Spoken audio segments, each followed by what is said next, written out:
வணக்கம். இது ஏன் என்ற கேள்வி. நான் ஷபீர் அகமது. பிரதமர் நரேந்திர மோடிக்கு ஆர்எஸ்எஸ் கெடு விதித்திருக்கிறதா அப்படின்றது தான் இந்திய அரசியல்ல ஒரு மிகப்பெரிய பரபரப்பை ஏற்படுத்தி இருக்கிறது. அதற்கு காரணம் ஆர்எஸ்எஸ் உடைய தலைவராக இருக்கக்கூடிய மோகன் பகவத் உடைய பேச்சு. ஆர்எஸ்எஸ் உடைய தலைவர் சர்சங் சாலக் என்று சொல்லக்கூடிய திரு மோகன் பகவத் அவர்கள் சமீபத்தில் ஒரு நிகழ்ச்சியில பேசும்போது 75 வயதை கடந்த தலைவர்கள் இனி இளைஞர்களுக்கு வழிவகுக்க வேண்டும், அதே பதவியில் அவங்களும் பிடிச்சிட்டு உட்காரக்கூடாது. அந்த 75 வயது அப்படின்றது பாஜகவில் ஒரு எழுதப்படாத விதியாக இருக்கிறது. 75 வயது ஆயிடுச்சுன்னா அவங்கள மார்க் தர்ஷக் மண்டல் அப்படின்ற ஒரு அமைப்பு, அதாவது மூத்தவர்களுடைய ஒரு அமைப்பாக அது இருக்கிறது, அதில் அனுப்பிடுவாங்க. அப்போ பிரதமர் மோடியும் அதில் இணைய வேண்டும் அப்படின்ற ஒரு அடிப்படையில் தான் இந்த கருத்து என்பது சொல்லப்பட்டிருக்கிறது அப்படின்றதான் காங்கிரஸ் முன்வைக்கக்கூடிய வாதம். ஏன்னா பிரதமர் நரேந்திர மோடி வருகின்ற செப்டம்பர் மாதம் 75 வயதை அடைவார் அப்படின்னும் போது அவருக்கும் டைம் வந்துருச்சு, இப்போ இளையவர்களுக்கு விட வேண்டும் அப்படின்ற அந்த கோரிக்கை வலுக்கிறது. அதுதான் ஆர்எஸ்எஸ் பிரஷரைஸ் பண்ணுது அப்படின்றது பரவலான பேச்சாக இருக்கிறது. ஆர்எஸ்எஸ்குள்ள இருக்கக்கூடிய ஒரு தரப்பினர் என்ன சொல்றாங்க அப்படின்னா, இல்ல மோகன் பகவத் பொதுவாக தான் சொன்னாரு, திரு மோடி அவர்களை குறிப்பிட்டு அவர் சொல்லல, இது மீடியா இதை ஊதி பெருசாக்குறீங்க அப்படின்ற மாதிரி ஒரு கருத்தை முன்வைக்கிறார்கள். அப்போ ஆர்எஸ்எஸ் பிஜேபிக்குள்ள என்னதான் நடந்துகிட்டு இருக்கு, அந்த உறவுல ஒரு பெரிய சிக்கல் என்பது ஏற்பட்டிருக்கிறதா, மோகன் பகவத் அவர்களுக்கும் அதே போல பிரதமர் நரேந்திர மோடி அவர்களுக்கு இடையான அந்த உறவு என்பது முறிந்திருக்கிறதா, அதுல ஏதாச்சும் பிரச்சனை இருக்கா, என்ன நடக்குது அப்படின்ற அந்த பல்வேறு கேள்விகளை அது எழுப்பி இருக்கிறது. இந்த வாரம் ஏன் என்ற கேள்வியில இந்த விஷயத்தை பத்தி தான் நம்ம பார்க்க போறோம்.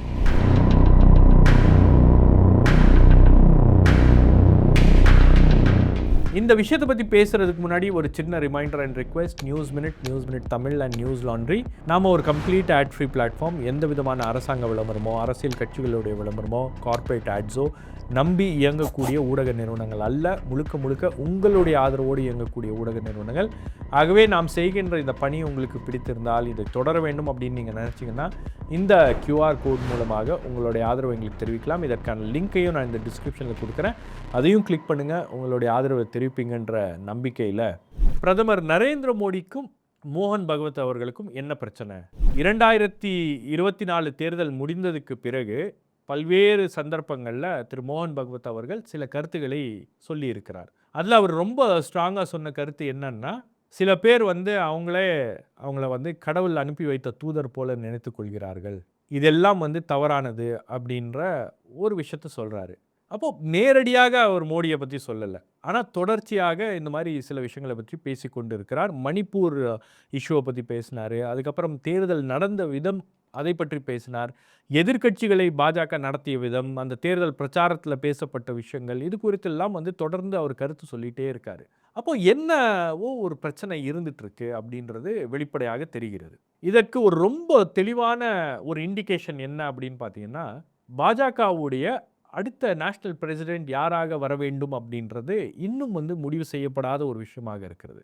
அதில் ஆர்எஸ்எஸ் ஒரு சில கருத்துக்களை தெரிவித்திருக்கிறது, ஆனால் பாஜகவுக்கு அதை ஏற்றுக்கொள்வதற்கு மனமில்லை. பாஜகவும் நெகோஷியேட் பண்ணுறாங்க. இப்போ கடந்த காலங்கள்லாம் என்ன நடந்திருக்கு அப்படின்னு பார்த்தீங்கன்னா, திரு நரேந்திர மோடி மற்றும் அமித்ஷா இவங்க சொல்கிற விஷயம்தான் இறுதியானது அப்படின்ற மாதிரி தான் இருந்துச்சு. அது எப்போ அப்படின்னு பார்த்தீங்கன்னா, 272 சீட்ஸ் வாங்கினதுக்கு பிறகு, அதுக்கப்புறம் 303 சீட்ஸ் வாங்கினதுக்கு பிறகு அவங்க ரொம்ப பவர்ஃபுல்லாக இருந்தாங்க. ஆர்எஸ்எஸ் சொல்லக்கூடிய எந்த விஷயத்தையும் அவர்கள் ஏற்றுக்கொள்ளவில்லை. மேபி அவங்க சொல்லுவாங்க, இவங்க கேட்டுப்பாங்க, ஒன்றும் பண்ண மாட்டாங்க அப்படின்ற மாதிரி தான் அந்த உறவு என்பது இருந்துச்சு. அதாவது திரு மோடி அவர்கள் என்ன முடிவு செய்கிறாரோ, அமித்ஷா அவர்கள் 2 பேரும் கூட்டாக சேர்ந்து என்ன முடிவு செய்கிறாங்களோ அதுதான் பாஜகவில் நடக்கும் அப்படின்ற ஒரு நிலை இருந்துச்சு. இப்போ 240 சீட் வந்ததுக்கு பிறகு ஆர்எஸ்எஸ் வெளிப்படையாக பேசுகிறது. பிஜேபியோடைய நேஷனல் பிரசிடென்ட்டுடைய டேர்ம் முடிஞ்சு கிட்டத்தட்ட 2 வருஷம் ஆக போகிறது. ஜனவரி 2023 ஜேபி நட்டாவுடைய டேர்ம் முடிஞ்சிச்சு. ஜேபி நட்டாவுடைய டேர்ம் முடிந்ததுக்கு பிறகு கூட அவங்க அதை எக்ஸ்டெண்ட் பண்ணிகிட்டே இருக்காங்க. ஜூன் 2024 வரைக்கும் எக்ஸ்டெண்ட் பண்ணாங்க. இப்போ நாம் ஜூலை 2025 இருக்கோம். எக்ஸ்டென்ஷன்லேயே அவர் இருக்கிறார். ஒன்றிய அமைச்சராகவும் இருக்கிறார், பாஜகவுடைய தேசிய தலைவராகவும் இருக்கிறார். அப்போ அந்த தேசிய தலைவர், அடுத்த தேசிய தலைவர் யார் அப்படின்ற அந்த முடிவில் பிஜேபிக்கும் ஆர்எஸ்எஸ்க்கும் ஒரு பெரிய முரண்பாடு என்பது இருக்கிறது அப்படின்றது வெளிப்படையாக தெரிகிறது. ஏன்னா ஆர்எஸ்எஸ் தான் பிஜேபியை கண்ட்ரோல் பண்ணக்கூடிய ஒரு இயந்திரம். ஆர்எஸ்எஸ் உடைய கட்சி தான் பிஜேபி. பிஜேபிக்கு என்று தனி அரசியல் அடையாளம் இருந்தாலும் ஆர்எஸ்எஸ் தான் பிஜேபியை இயக்குகிறது. ஆர்எஸ்எஸ் உடைய ஒரு பொலிட்டிக்கல் ஆர்ம் தான் வந்து பிஜேபி. ஒரு பொலிட்டிக்கல் அவுட்ஃபிட் தான் வந்து பிஜேபி. அப்போ ஆர்எஸ்எஸ் தான் வந்து இதுவரை பிஜேபியை கண்ட்ரோல் பண்ணிட்டு இருக்கு. ஆர்எஸ்எஸ்ல எடுக்கக்கூடிய முக்கியமான முடிவுகள் எல்லாம் வந்து பிஜேபி இம்ப்ளிமெண்ட் பண்ணுவாங்க. ஆர்எஸ்எஸ் உடைய அஜெண்டாவை தான் பிஜேபி இம்ப்ளிமெண்ட் பண்ணுகிறது அப்படின்றது வெளிப்படையான விஷயம். ஆனால் கடந்த 10 ஆண்டுகளாக பிஜேபி ஒரு தனி அமைப்பாகவும் ஆர்எஸ்எஸ் சொல்லக்கூடிய விஷயங்களை அவங்க கேட்கறது இல்லை அப்படின்ற ஒரு குமுறல் அப்படின்றது இருந்து கொண்டே இருந்தது. அதே போல் யார் யாரெல்லாம் ஆர்எஸ்எஸ்க்கு நெருக்கமாக இருக்கிறார்களோ, ஆர்எஸ்எஸ் தலைமைக்கு நெருக்கமாக இருக்கிறார்களோ அவர்களெல்லாம் வந்து அந்த கட்சியிலிருந்து ஓரங்கட்டப்பட்டிருக்கிறார்கள். அதே போல் பிரதமர் நரேந்திர மோடியுடைய லீடர்ஷிப்பை யார் யாரெல்லாம் வந்து சேலஞ்ச் பண்ணக்கூடிய தலைவர்களாக கட்சிக்குள்ளே இருக்காங்களோ அவங்களெல்லாம் வந்து ஓரங்கட்டி இருக்காங்க அப்படின்ற ஒரு நிலை என்பது அந்த கட்சிக்குள்ளேயே இருந்திருக்குது.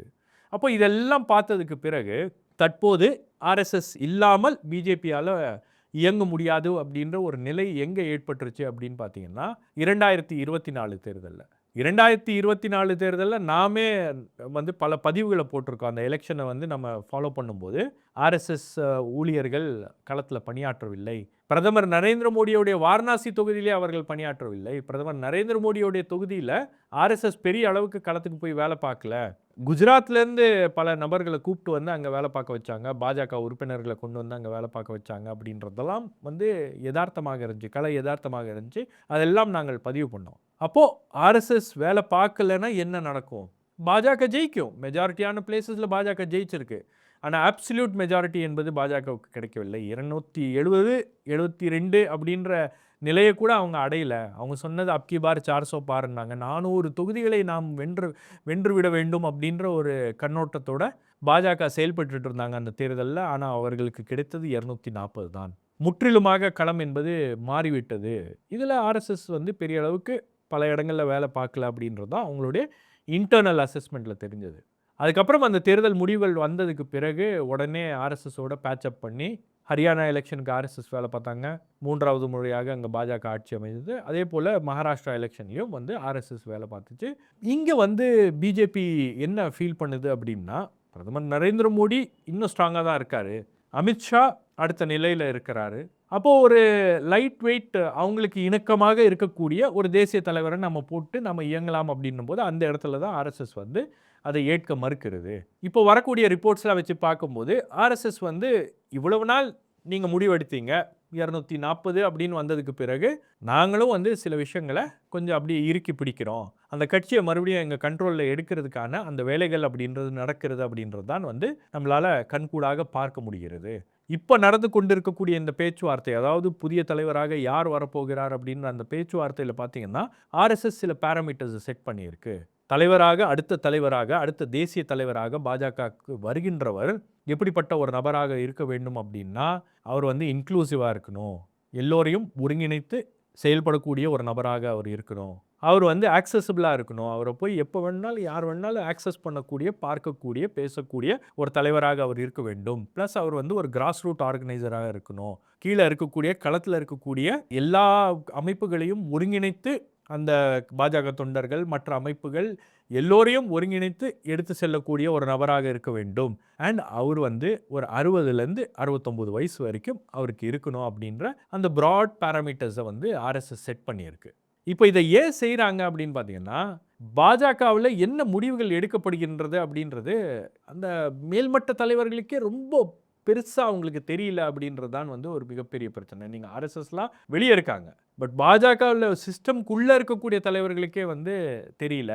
ஒரு சென்ட்ரலைஸ்ட் லீடர்ஷிப்பாக அது போயிருச்சு. ஃபுல் அண்ட் ஃபுல் கண்ட்ரோல் வந்து 2 பேர் 3 பேர் கிட்ட தான் இருக்குது. அவங்க முடிவு பண்ணுறாங்க, அதை முடிவை செயல்படுத்துகிறாங்க அப்படின்ற ஒரு நிலை தான் வந்து பாஜகவில் இருக்கிறது. இனியும் அப்படி ஒரு நிலை என்பது தொடரக்கூடாது.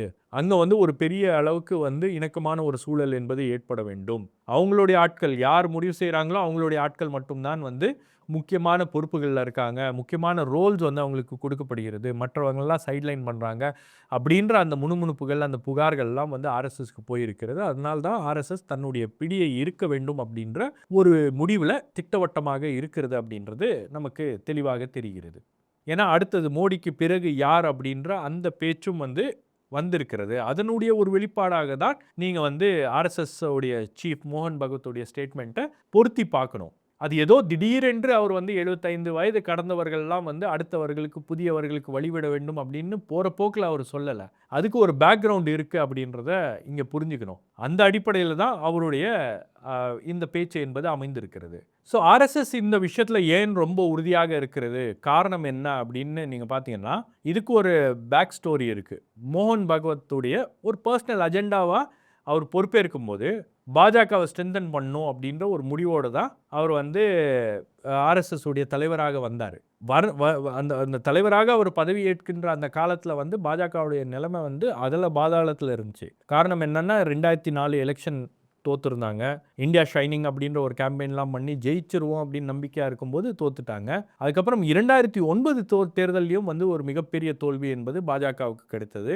அப்போ அந்த தோல்வியிலேருந்து அந்த கட்சியை மீண்டு எடுத்து கொண்டு வரணும், ஆட்சிக்கு கொண்டு வரணும் அப்படின்னும் போது அப்போதான் வந்து ஆர்எஸ்எஸ் தலைவராக மோகன் பகவத் பதவி ஏற்கிறார். அப்போ யாரை வச்சு கட்சியை கட்டமைக்கிறது, குறிப்பாக இந்த நார்த் இந்தியாவில் ஹிந்தி பெல்ட்டில் இருக்கக்கூடிய லீடர்ஸ்லாம் ஒருங்கிணைச்சு அந்த வேலையை பார்க்கணும் அப்படின்னும் போது அவங்களுக்கு வந்து நரேந்திர மோடி ஒரு சாய்ஸாக இருந்தார். பட் நரேந்திர மோடி அந்த காலகட்டத்தில் டெல்லிக்கு வருவதற்கு அவருக்கு விருப்பம் இல்லை. ஏன்னா குஜராத்துடைய முதலமைச்சராக 2012ஆம் ஆண்டு தேர்தலுக்கு அவர் தயாராகி கொண்டிருந்தார். அப்போது யாரை கொண்டு வருது அப்படின்னும் போது நிதின் கட்கரியை உள்ளே கொண்டு வராங்க. எல்லாரையும் வந்து ஒருங்கிணைக்கணும் அப்படின்னு பார்க்குறாங்க.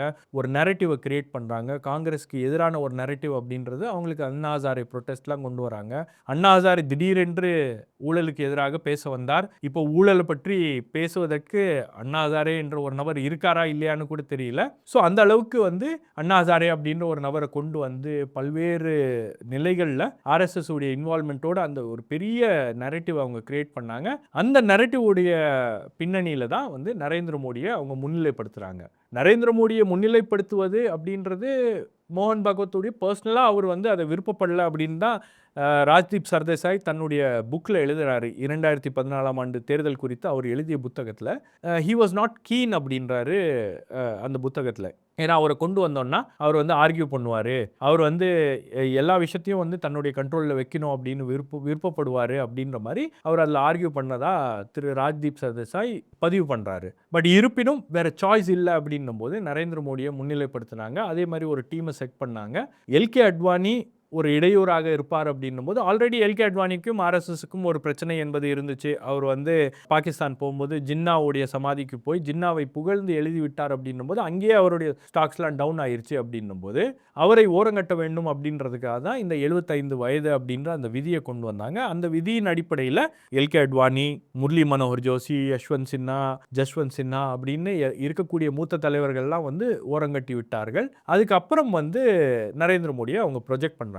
அப்போ எப்படியெல்லாம் இந்த 75 வயது அப்படின்ற அந்த விதியை, எழுதப்படாத ஒரு விதியை காமிச்சு பல பேர் அவங்க வெளியே தள்ளினாங்களோ, பல பேர் அவங்க வந்து ஓரங்கட்டினாங்களோ, இப்போ மோடிக்கும் அதே நிலை என்பது வருகிறது அப்படின்றது தான் வந்து இங்கே இருக்கக்கூடிய மிக முக்கியமான விஷயம். அப்போ அதை ஆர்எஸ்எஸ்ஸே செய்யணும் அப்படின்னு நினைக்குது. அப்போ குறிப்பாக மோகன் பகவத்துக்கு இன்னைக்கு இருக்கக்கூடிய ஒரு நெருக்கடி என்னன்னா, பல்வேறு மாநிலங்களில் இன்னைக்கு பிஜேபி ரொம்ப பவர்ஃபுல் ஆயிட்டாங்க. அதனால் அவங்களுக்கு ஆர்எஸ்எஸ் தேவையில்லை அப்படின்ற ஒரு மனநிலைக்கு அவங்க போயிட்டாங்க. அதாவது 2024 தேர்தலில் இந்தியன் எக்ஸ்பிரஸுக்கு கொடுத்த ஒரு பேட்டியில் ஜேபி நட்டா அவர்கள், பாஜக தலைவராக இருக்கக்கூடிய ஜேபி நட்டா அவர்கள் ஒரு விஷயத்த சொல்கிறாரு. இந்த மாதிரி நாங்களே வந்து இப்போ பெரிய அளவுக்கு ஒரு பலம் வாய்ந்த ஒரு அமைப்பாக மாறி இருக்கிறோம், எங்களுக்கு ஆர்எஸ்எஸ் தேவையில்லை, நாங்களே எங்களுடைய தேவைகளை பூர்த்தி செய்கின்ற அளவுக்கு நாங்கள் வளர்ந்து விட்டோம் அப்படின்ற ஒரு கருத்தை சொல்கிறாரு. அந்த கருத்து ஒரு மிகப்பெரிய முரண்பாடாக மாறுகிறது. அதுக்கப்புறம் தான் ஆர்எஸ்எஸ் வந்து பல இடங்களில் வேலை செய்யல அப்படின்ற ஒரு நிலை என்பது உருவாகிறது. அப்போ உங்களுக்கு நாடு முழுவதும் பல்வேறு மாநிலங்களில் வந்து அங்கே இருக்கக்கூடிய பாஜக மிகவும் ஒரு பலம் வாய்ந்த அமைப்பாக நாங்களே வந்துட்டோம், எங்களுக்கு ஆர்எஸ்எஸ்லாம் தேவையில்லை, மற்ற அமைப்புகள்லாம் தேவையில்லை அப்படின்ற ஒரு நிலைக்கு அவங்க போயிட்டாங்க. அந்த நிலை என்பது மாற வேண்டும். அந்த நிலை மாற வேண்டும் அப்படின்னா நம்ம லீடர்ஷிப்பில் ஒரு பெரிய அளவுக்கு நம்மளுடைய ஸ்டாம்ப் இருக்கணும் அப்படின்றது ஆர்எஸ்எஸ் விருப்பப்படுகிறது. அப்போ இந்த இடத்துல வந்து ஒரு சில விஷயங்கள் மோகன் பகவத் முடிவெடுத்திருக்கிறார் கடந்த காலங்களில். அந்த முடிவெல்லாம் வந்து எல்கே அத்வானி அப்போ சொல்லும்போது மோடியை நீங்கள் வந்து ப்ரொஜெக்ட் பண்ணாதீங்க, அவரை ப்ரொஜெக்ட் பண்ணிங்கன்னா ஒரு யூனிலேட்ரல் ஸ்டைலில் அவர் ஃபங்க்ஷன் பண்ணுவார், நமக்கு ஒரு பெரிய பிரச்சனையாக அது மாறிவிடும் அப்படின்றதுலாம் அவர் சொல்லியிருக்காரு. அதெல்லாம் கேட்காம ஜெயிக்க வேண்டும் அப்படின்றதுக்காக, கட்சியை மீண்டும் ஆட்சியில் கொண்டு வரணும் அப்படின்றதுக்காக ஆர்எஸ்எஸ் வந்து ஃபுல்லாக நரேந்திர மோடியை பேக் பண்ணாங்க. இப்போ அந்த பதவியிலிருந்து அவரை எப்படி இறக்குவது அப்படின்ற ஒரு கேள்வியும் இருக்கிறது. அப்படின்றதுனால தான் இந்த விஷயங்கள்லாம் தொடர்ந்து பேசுகிறார்கள் அப்படின்ற அப்படின்றதும் நம்ம பார்க்க வேண்டியதா இருக்கு. அப்போ மோடிக்கு அடுத்தது யார் அப்படின்ற அந்த பேச்சுவார்த்தை அப்படின்றதும் வந்து கட்சிக்குள்ள ஆரம்பிச்சிருக்கு. ஏதோ ஒரு அமைப்பு ரீதியா அங்கங்க ஆரம்பிச்சிருக்கு அப்படின்றது தெரியுது. திரு யோகி ஆதித்யநாத் வருவாரா? அல்லது அமித்ஷாவே தொடருவாரா? அமித்ஷாவும் இன்னொரு பக்கம் பார்த்தீங்கன்னா, உங்களுக்கு அவரும் வந்து தனக்கான ஒரு ப்ரொஃபைல அவர் கிரியேட் பண்ணிட்டு வராரு. இந்தியாவுல நக்சலிசத்தை ஒழித்திருக்கிறேன் அப்படின்ன மாரி ஒரு விஷயத்த ஒரு நரேட்டிவ் அவர் செட் பண்றாரு. அதுக்கப்புறம் ஆர்டிகல் 370 நான் வந்து நீக்கிட்டேன். ட்ரிபிள் தலாக், வக்ஃப் பில்லு இது எல்லாமே ஆர்எஸ்எஸ் விரும்பக்கூடிய சில அஜெண்டாஸ நாங்க வந்து முடிச்சுட்டோம். ராம் மந்திரம் கட்டிட்டோம். இப்போ நமக்கு இருக்கக்கூடிய மிகப்பெரிய சேலஞ்ச் அப்படின்னு என்னன்னு பார்த்தீங்கன்னா, தமிழ்நாட்டில இதுவரைக்கும் வந்து பாஜக பெரிய அளவுக்கு கால் ஊன்றவில்லை. அதையும் வந்து திரு அமித்ஷா நேரடி பார்வையில அந்த விஷயத்தையும் நாங்க செய்து முடிப்போம் அப்படின்ற மாரி இருக்காரு. கேரளாவிலயும் அந்த மாரி ஒரு ஸ்ட்ராட்டஜி பண்றாரு. வெஸ்ட் பெங்கால்லயும் அந்த மாரி ஒரு ஸ்ட்ராட்டஜி பண்றாரு. பஞ்சாப்ல அந்த மாரி ஒரு ஸ்ட்ராட்டஜி பண்றாரு அப்படின்ற சில விஷயங்கள்லாம் வந்து அவர் தொடர்ந்து செய்து கொண்டே இருக்கிறார் அப்படின்னும்போது, அவருக்கான ஒரு ப்ரொஃபைல் அவர் கிரியேட் பண்ணிட்டு இருக்காரு. யார் அடுத்த தலைவராக வரப்போகிறார் அப்படின்றத பொறுத்து தான் பிஜேபி ஆர்எஸ்எஸ் உடைய ரிலேஷன்ஷிப் எப்படி மாறப்போகிறது, எப்படி அதை கண்ட்ரோல் பண்ண போகிறாங்க. அது மட்டும் இல்லாமல் இந்த டிரான்சிஷன் இருக்குது இல்லையா, மோடியிலேருந்து மற்றவர்களுக்கு அந்த டிரான்சிஷனை எவ்வளோ ஸ்மூத்தாக பண்ண போகிறாங்க, எப்படி பண்ண போகிறாங்க அப்படின்றதெல்லாம் வந்து இன்றைக்கி ஆர்எஸ்எஸ்க்கே ஒரு சவாலாக மாறி இருக்கிறது. ஸோ இந்த 75 வயது அப்படின்ற அந்த ஒரு விஷயத்தை ஆர்எஸ்எஸ் கையில் எடுத்திருக்கிறது. ஏன்னா இதை தான் பிஜேபி பல தலைவர்களை ஓரங்கட்டுறதுக்காக மோடி மற்றவர்கள்லாம் கையில் எடுத்தாங்க. இன்றைக்கி அதே விதியை ஆர்எஸ்எஸ் கையில் எடுத்திருக்கிறது அப்படின்னும் போது 2029க்கும் மோடி தான் தொடர்வார் அப்படின்னு பிஜேபியில் இருக்கக்கூடிய தலைவர்கள்லாம் பேசிகிட்டு இருக்காங்க. பட் ஆர்எஸ்எஸ்க்கு வேறு பிளான்ஸ் இருக்குது அப்படின்றது இங்கே இண்டிகேட் ஆகுது. இப்போ அவங்க 2029க்கும் மோடி தான் இருக்க வேண்டும் அப்படின்னு அதை அலோவ் பண்ணுவாங்களா, அல்லது வேறு முடிவுகளை எடுப்பாங்களா? ஏன்னா இதுக்கு நடுவில் மோடி வந்து முதல் முறையாக ஆர்எஸ்எஸ் உடைய ஹெட் குவார்ட்டர்ஸுக்கும் போய் பார்த்துட்டு வந்திருக்காரு. ஸோ ஆர்எஸ்எஸோட ஒரு இணக்கமான ஒரு சூழல் இருக்கிறது அப்படின்ற ஒரு பிம்பத்தை அவரும் ஏற்படுத்த முயற்சிக்கிறார். இதெல்லாம் வந்து ஆர்எஸ்எஸ்க்கு ஒரு வாய்ப்பாக அமைந்திருக்கிறதா? இந்த வாய்ப்பை விட்டுவிடக்கூடாது அப்படின்றதுக்காக ஆர்எஸ்எஸ் அந்த முயற்சிகளை எடுக்கிறது. அந்த முயற்சிகளில் ஆர்எஸ்எஸ் வெற்றி பெறுமா அப்படின்றதான் வந்து இங்கே இருக்கக்கூடிய மிகப்பெரிய ஒரு சவாலாக அமைந்திருக்கிறது அப்படின்னு நான் பார்க்குறேன். வேறொரு நிகழ்ச்சியில் உங்களை சந்திக்கிறேன். நன்றி, வணக்கம்.